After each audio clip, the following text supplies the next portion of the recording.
Hello. हम लक्ष्मीकांत की book polity पढ़ रहे थे, जो हमारा 1892 का ताज का शासन पढ़ रहे थे, जिसमें हमारा क्या कहते हैं 1892 अधिनियम तक का हो गया था। आज हम पढ़ेंगे 1909 का भारत परिषद अधिनियम। इस अधिनियम को मार्ले मिंटो सुधार के नाम से भी जाना जाता है, यानी कि 1909 का जो अधिनियम है इसे हम मार्ले मिंटो सुधार के नाम से भी जानते हैं। और जो मार्ले थे उनको इंग्लैंड में भारत के राज सचिव थे और लॉर्ड मिंटो भारत में वायसराय थे। इस अधिनियम की हम विशेषताएं देखेंगे।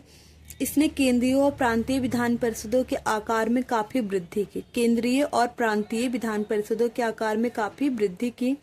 केंद्रीय परिषद में इनकी संख्या 16 से 60 हो गई। केंद्रीय परिषद में इनकी संख्या 16 से 60 हो गई। प्रांतीय विधान परिषदों में इनकी संख्या एक समान नहीं थी। प्रांतीय विधान परिषदों में इनकी संख्या एक समान नहीं थी और केंद्रीय विधान परिषद में इनकी संख्या 16 से 60 हो गई, यानी कि केंद्रीय में समान थी तभी 16 से 60 हो गई।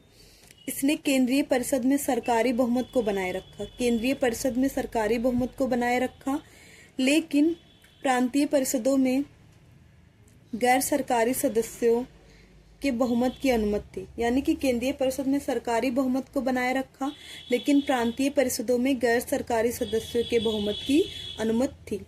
इसने दोनों स्तरों पर विधान परिषद के कार्यों का दायरा बढ़ाया। इसने दोनों स्तरों पर विधान परिषदों के कार्यों का दायरा बढ़ाया, यानी केंद्रीय और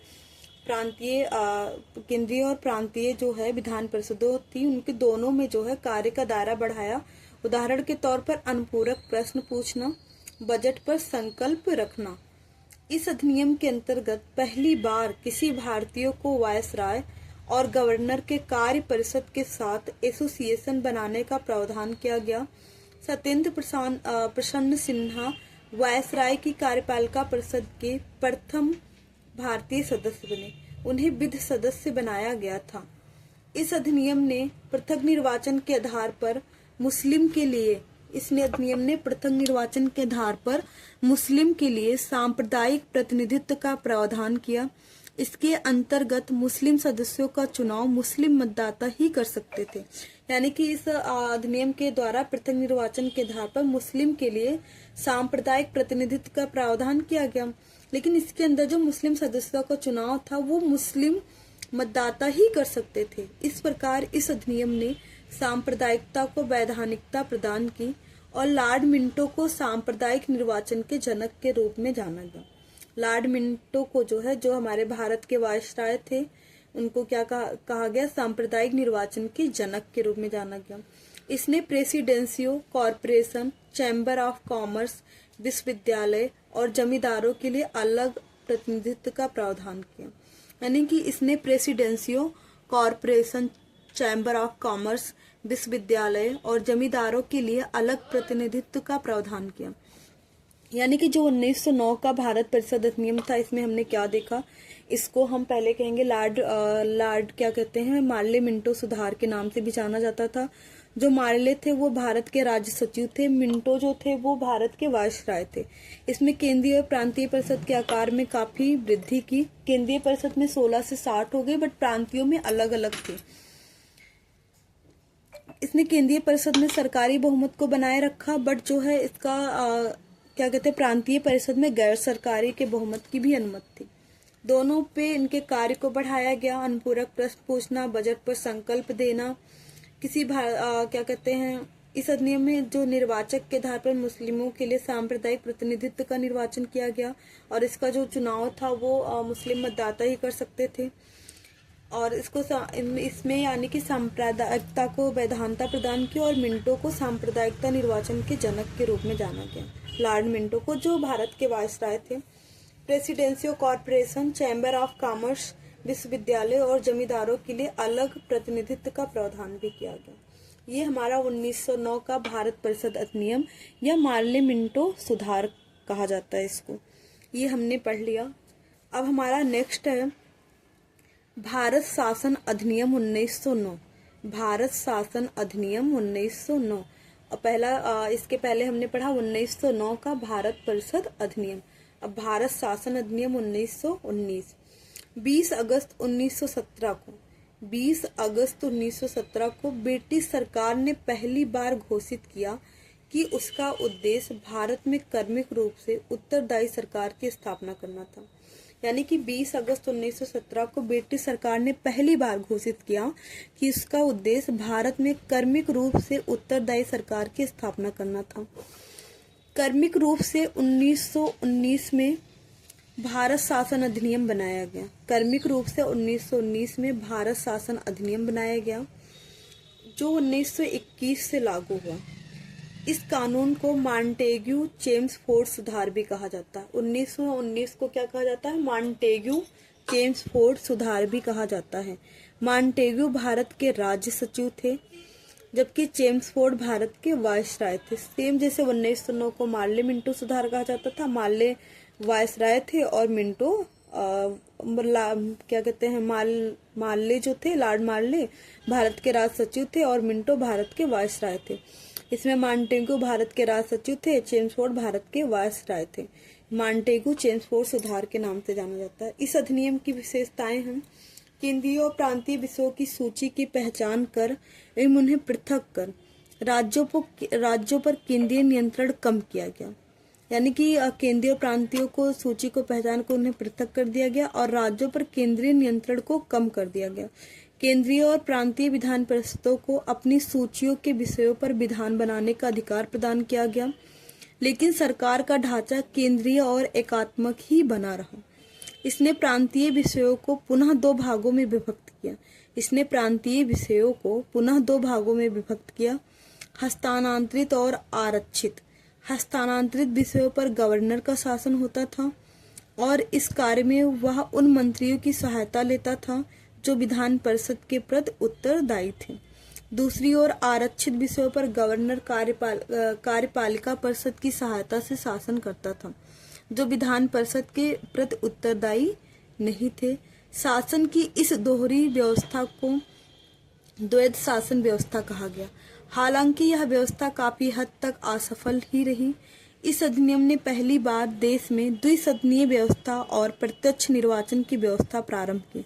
इस अधिनियम ने पहली बार देश में द्विसदनीय व्यवस्था और प्रत्यक्ष निर्वाचन की व्यवस्था प्रारंभ की।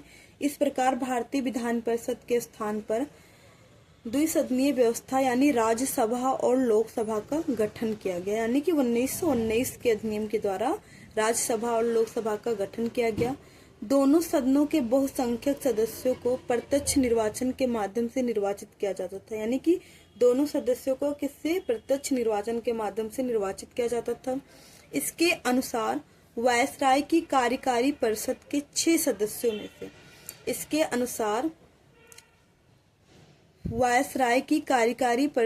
6 सदस्यों में से कमांडर इन चीफ को छोड़कर 3 सदस्यों का भारतीय होना आवश्यक था। 6 सदस्यों में से 3 को भारतीय होना आवश्यक था कमांडर इन चीफ को छोड़ के। इसने सांप्रदायिक आधार पर सिखों, भारतीय, ईसाइयों, आंग्ल भारतीयों और यूरोपियों के लिए भी पृथक निर्वाचन के सिद्धांत को विस्तारित कर दिया। इस कानून ने संपत्ति कर या शिक्षा के आधार पर सीमित संख्या में लोगों को मताधिकार प्रदान किया गया। इस कानून ने संपत्ति कर शिक्षा के आधार पर सीमित संख्या में लोगों को मताधिकार प्रदान किया गया। इस कानून ने लंदन में भारत के उच्चायुक्त के कार्यालय का सृजन किया। यानी कि इस कानून ने लंदन में भारत के उच्चायुक्त के कार्यालय का सृजन किया और अब तक भारत सचिव द्वारा किए जा रहे कुछ कार्यों को उच्चायुक्त को स्थानांतरित कर दिया गया। यानी कि जो भारत सचिव करते थे उनके कुछ कार्यों को उच्चायुक्त को स्थानांतरित किया गया जो लंदन में बना था। इससे एक लोक सेवा आयोग का गठन किया गया। अतः 1926 में सिविल सेवकों की भर्ती के लिए केंद्रीय लोक सेवा आयोग का गठन किया गया। इसी अधिनियम के द्वारा 1926 में केंद्रीय लोक सेवा आयोग का गठन किया गया। इसने पहली बार केंद्रीय बजट को राज्यों के बजट से अलग कर दिया। यानी कि 1919 ही पहली बार केंद्रीय बजट को राज्यों के बजट से अलग कर दिया और राज्य विधानसभाओं को अपना बजट स्वयं बनाने के लिए अधिकृत कर दिया गया। राज्य विधानसभाओं को अपना बजट स्वयं बनाने के लिए अधिकृत कर दिया गया। इसके अंतर्गत एक वैधानिक आयोग का गठन किया गया, जिसका कार्य 10 वर्ष बाद जांच करने के बाद अपनी रिपोर्ट प्रस्तुत करना था। इसके अंतर्गत एक वैधानिक आयोग का गठन किया गया, जिसका कार्य 10 वर्ष बाद जांच करने के बाद अपनी रिपोर्ट प्रस्तुत करना होता था। यानी कि अधिनियम में अपना जो है वैधानिक आयोग का भी गठन किया गया और जो रिपोर्ट होती है 10 वर्ष बाद जांच करने के बाद ये प्रस्तुत करता था। इसमें हम पढ़ेंगे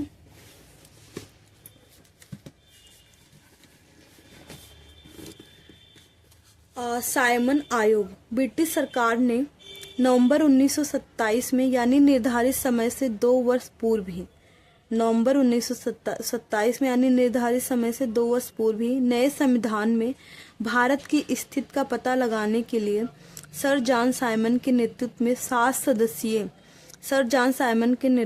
7 सदस्यीय वैधानिक आयोग के गठन की घोषणा की। आयोग के सभी सदस्य ब्रिटिश थे, इसलिए सभी दलों ने इसका बहिष्कार किया।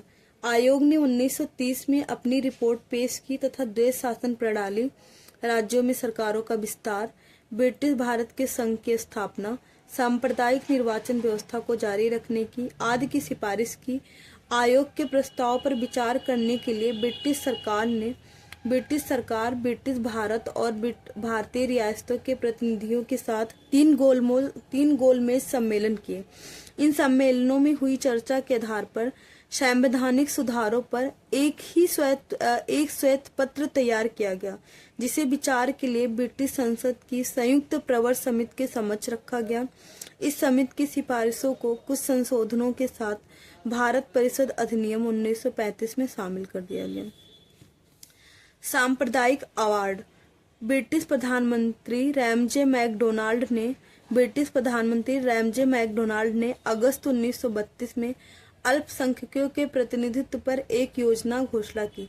इसे कम्युनल अवार्ड या सांप्रदायिक अवार्ड के नाम से जाना गया। यानी कि कौन घोषणा की थी? रैमजे मैकडोनाल्ड ने, ब्रिटिश प्रधानमंत्री थे 1932 में। अवार्ड ने न सिर्फ मुस्लिम, सिख, ईसाई, यूरोपियनों और आंग्ल भारतीयों के लिए अलग निर्वाचन व्यवस्था का विस्तार किया, बल्कि इसे दलितों के लिए भी विस्तारित कर दिया गया। दलितों के लिए अलग निर्वाचन व्यवस्था से गांधी बहुत व्यथित हुए और उन्होंने अवार्ड में संशोधन किए। मतलब जो है दलितों के लिए अलग निर्वाचन व्यवस्था से गांधी बहुत व्यथित हुए और उन्होंने अवार्ड में संशोधन के लिए पूना की अरवदा जेल में अनशन प्रारंभ कर दिया। अंततः कांग्रेस नेताओं और दलित नेताओं के बीच एक समझौता हुआ, जिसे पूना समझौते के नाम से जाना गया। इसमें संयुक्त हिंदू निर्वाचन व्यवस्था को बनाए रखा गया और दलितों के लिए स्थान भी आरक्षित कर दिए गए। यानी कि सांप्रदायिक अवार्ड जो था 1932 में रैमजे मैकडोनाल्ड ने अल्पसंख्यकों के लिए की थी फिलहाल। और कम्युनल अवार्ड या सांप्रदायिक, जिसे कम्युनल अवार्ड या सांप्रदायिक अवार्ड कहा गया। अवार्ड ने न सिर्फ मुस्लिम, सिख, ईसाई, यूरोपियन, आंग्ल भारतीयों के लिए अलग निर्वाचन व्यवस्था का विस्तार किया, बल्कि इसने दलितों के लिए भी विस्तारित कर दिया। इससे जो है गांधी जी बहुत व्यथित हुए और उन्होंने अवार्ड में संशोधन के लिए पूना की अरवदा जेल में अनशन कर दिया। कांग्रेस नेताओं और दलितों नेताओं के बीच एक समझौता हुआ, जिसे पूना समझौता के नाम से जाना गया। कांग्रेस नेताओं और दलित नेताओं के बीच जिसे पूना समझौता के नाम से जाना गया। इसमें संयुक्त हिंदू निर्वाचन व्यवस्था को बनाए रखा गया और दलितों के स्थान पर भी आरक्षित कर दिए गए। आज का हमारा यहाँ तक का रहेगा। आप ना पूरा रिवीजन कर लीजिएगा। रिक्वेस्ट है आपसे, 1-2 बार देखेंगे तो ये हमारा ना देखने की, बुक पढ़ने की हैबिट बन जाएगी, जिससे आपका बहुत बेनिफिट होगा। आप ये करते रहेंगे और उसके बाद हम घटना चक्र से MCQ भी लाएंगे पॉलिटी की 2026 में जो घटना चक्र न्यू आई है, आप उसे भी कंटिन्यू वॉच करते रहिएगा। Thank you class.